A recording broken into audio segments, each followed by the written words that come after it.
A guy walks into a temple in India, sits down, and a barber shaves his head completely bald. No drama, no sadness. He hands over his hair like it's a gift, and he looks relieved, like he just paid off a debt to the universe. Now cut to this. Millions of people step into a river at the same time.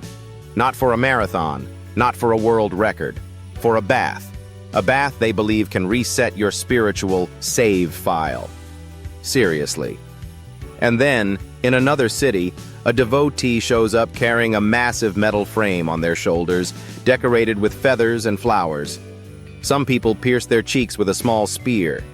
They're not doing it for attention. They're doing it because they promised a God, "If you help me, I will do this." And in their mind, a promise is a contract. If you're sitting there thinking, "No way this is real," welcome to India. And before anyone panics, quick reality check. India is not one culture. It's a whole continent of languages, religions, castes, regions, and centuries stacked on top of each other. So when outsiders call something weird, India often responds with, "You're just seeing the surface." Today we're going straight into the customs that look insane from the outside. And then we're going to flip the camera around. Because the mind-blowing part isn't the ritual, it's the logic behind it. And if you like videos that take strange and turn it into, "Oh, I get it," hit subscribe. Because this world is literally more complicated than our first reactions. Let's start with the most famous one. The river bath that looks like chaos. You've probably seen clips of massive crowds bathing in the Ganges. Foreigners watch and go, "That looks dangerous," or "That looks unsanitary," or "Why would anyone do that?" But in Hindu thought, a river like the Ganga isn't just water. It's a living symbol, a sacred presence, a bridge between everyday life and something eternal. Bathing isn't about being physically clean only. It's about being morally and spiritually reset. It's the difference between washing dirt off your skin and washing burden off your story. And when you scale that belief up, you get gatherings so huge they look fake on camera, like the Kumbh Mela. It's one of the largest human gatherings on Earth, and it's built around timing, astrology, sacred calendars, a belief that certain days are not just days, they're doors.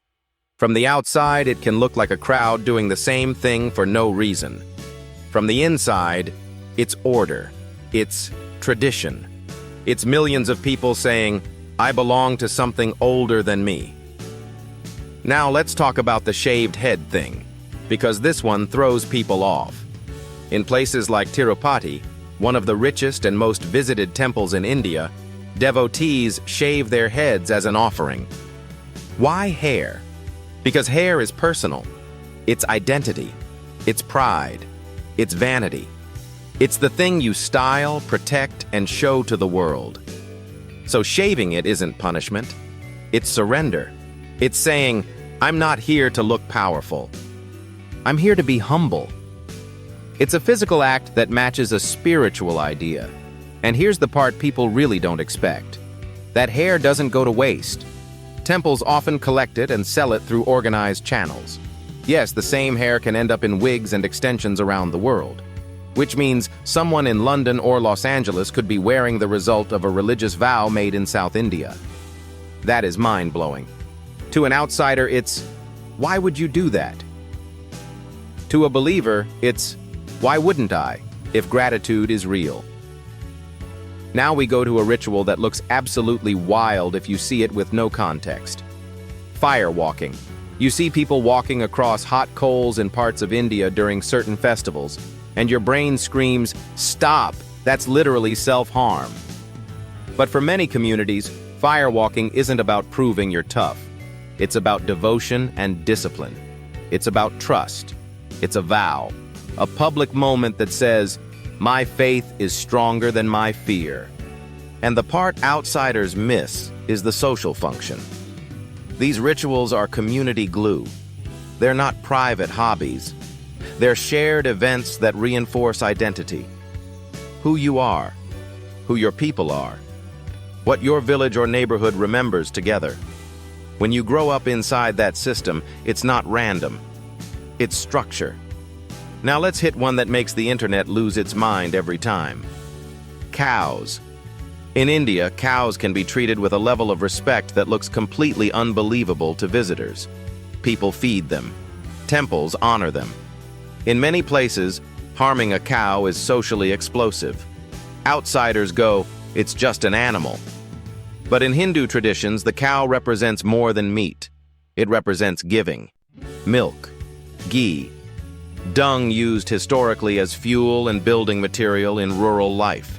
A symbol of sustenance, a kind of sacred economy. So the cow becomes a walking reminder of life that provides. And when a culture encodes that idea into religion, you don't debate it like a menu choice. You inherit it as a value. And yes, you might hear about cow dung being used in certain traditional practices, like plastering floors in rural homes or in ritual contexts. That can sound insane to a modern urban outsider, but it comes from a history where people used what they had and tied cleanliness, protection, and tradition into a single habit. Whether you agree or not, the point is this. The custom isn't random. It's a fossil of real survival logic, preserved as sacred meaning. Now let's go into a practice that looks like a horror movie screenshot, but is actually a tiny religious minority and not normal India. Because that distinction matters. You might see images of ascetics covered in ash, sitting near cremation grounds, using skull imagery, or carrying unusual ritual objects. Some groups of Hindu ascetics, like certain Shaiva traditions, embrace symbols of death. Not because they love darkness, because they are trying to destroy fear. Their message is blunt. Everything ends. Bodies end. Egos end. So stop clinging. Ash is what remains when the body is gone. So wearing ash is a reminder. You are temporary. And if you truly accept that, the social games of status and vanity lose power over you. To outsiders, it's creepy. To them, it's spiritual minimalism taken to the extreme. It's the nuclear option against attachment. And speaking of extreme discipline, let's talk about Jainism. Because if you want mind-blowing self-control, Jain monks are on another level. Jainism is one of India's oldest religions, and it revolves around ahimsa, non-violence. Not just don't hurt people, more like don't harm living beings as far as you can possibly avoid. That's why you might see Jain monks wearing a simple cloth over the mouth, so they don't accidentally inhale tiny insects. You might see them sweeping the ground as they walk, so they don't step on something alive. To a tourist, it can look theatrical. To a Jain monk, it's consistency. It's taking your values seriously when nobody is watching. And that's a huge theme in India. The idea that the smallest actions carry moral weight. How you eat, how you walk, how you speak. It's not just etiquette, it's ethics. Now let's jump to something that looks like pure chaos but is actually a very organized idea. Indian weddings. If you've never seen one, it can look like a festival collided with a fashion runway and then exploded. Multiple days, hundreds of guests, loud music, dancing, rituals, more rituals, then even more rituals. And outsiders go, why so much? Because a wedding isn't just two people. In many Indian contexts, it's two families forming a long-term alliance. It's economics, it's social security, it's community recognition, it's public legitimacy. That's why you get rituals that look silly but have a job, like touching elders' feet. It's not humiliation. It's hierarchy made visible. It's saying, I recognize the people who carried this family before me, or the obsession with auspicious timing, picking a date with an astrologer. To outsiders, superstition. To insiders, risk management. A way to reduce uncertainty in a life event that can change everything. And yes, there's a darker side that people need to understand accurately. Dowry demands are illegal in India. But illegal doesn't mean extinct. And when families treat marriage like a transaction, it can fuel pressure and abuse. So if you're watching this thinking it's all colorful fun, remember, customs can carry both beauty and harm. India debates this internally all the time. Now here's one that makes Western brains short-circuit: the symbolic marriage to an object. You may hear stories of someone marrying a tree or a pot first. That sounds like a meme. But what's actually happening in some communities is a ritual workaround tied to astrology. If someone is believed to have an unfavorable astrological condition, a symbolic ceremony may be performed to neutralize it before marrying a human partner. It's not a legal marriage in the modern sense. It's a ritual narrative, a way of telling the universe, we acknowledge the rules you set, and we're balancing the equation. Does it sound strange? Yes. Is it random? No. It's a psychological technology for dealing with uncertainty, fate, and family anxiety. Now let's talk about a ritual that looks like the exact opposite of modern life. Fasting. In many Indian religions, fasting is common, not because people hate food, but because discipline is seen as power. Fasting becomes a way to train the mind, to build focus, to show devotion, to mark sacred days. To outsiders, it's why suffer?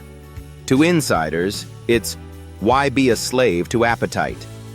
And it's not only personal, it's social. When your whole family fasts together on a festival day, it's shared meaning. A rhythm, a calendar that shapes behavior. Now we go to something that's both beautiful and completely confusing to visitors. Feeding animals as a spiritual act. You might see people feeding crows or cows or dogs, especially during certain rituals connected to ancestors or planetary beliefs. And outsiders think it's just random charity. But in many traditions, the boundary between humans and nature is porous. Animals can be seen as carriers of symbolic roles, messengers, representations of deities, or reminders that life is a network, not a ladder. So feeding becomes more than kindness. It becomes a way to participate in cosmic order, to do your part. Now let's hit the piercing and carrying ritual, because this is the clip that goes viral every single time. During festivals dedicated to Murugan, especially among Tamil communities, some devotees carry kavadis. These can be simple, or they can be massive structures. They might involve body piercings with small hooks or spears. And it looks to outsiders like, no way, why would anyone do that to themselves? Inside the tradition, it's a vow, a physical expression of a promise, sometimes connected to gratitude, sometimes to a request, sometimes to penance. And here's the thing, when a culture values keeping vows, the body becomes a receipt, a proof, not to show off, but to confirm, I did what I said I would do. You don't have to want it for yourself to understand the logic. It's a worldview where meaning outranks comfort. And that brings us to the big flip, the part that changes how you see all of this. From a Western lens, normal often means private. Religion is personal. Belief is internal. Ritual is optional. In a lot of Indian life, belief is public. It's social. It's woven into the calendar, the family, the neighborhood, the workplace, the market. So customs become infrastructure. They organize relationships. They regulate respect. They create predictability. That's why something can look ki-kwai on TikTok but feel completely natural inside the system. Because it's not just a strange act. It's a signal. It tells people who you are, what you value, and where you belong. And India is a masterclass in one uncomfortable truth. Humans don't live by facts alone. We live by meaning. You can call a ritual irrational, but if it stabilizes a community, marks moral boundaries, and gives people a language for gratitude, grief, duty, and hope, it survives for centuries. So the next time you see a clip of a massive river bath, a shaved head offering, a fire walk, a strict non-violence monk, or a vow ritual that looks literally insane, pause. Ask the better question. Not, Why are they so weird? But what problem is this solving in their world? Because once you ask that, the weird starts to look like a system, a deep one, a human one. And if you want more stories where the world looks unbelievable and then suddenly makes sense, you know what to do. Because the world is way weirder than you think. See you in the next hidden line.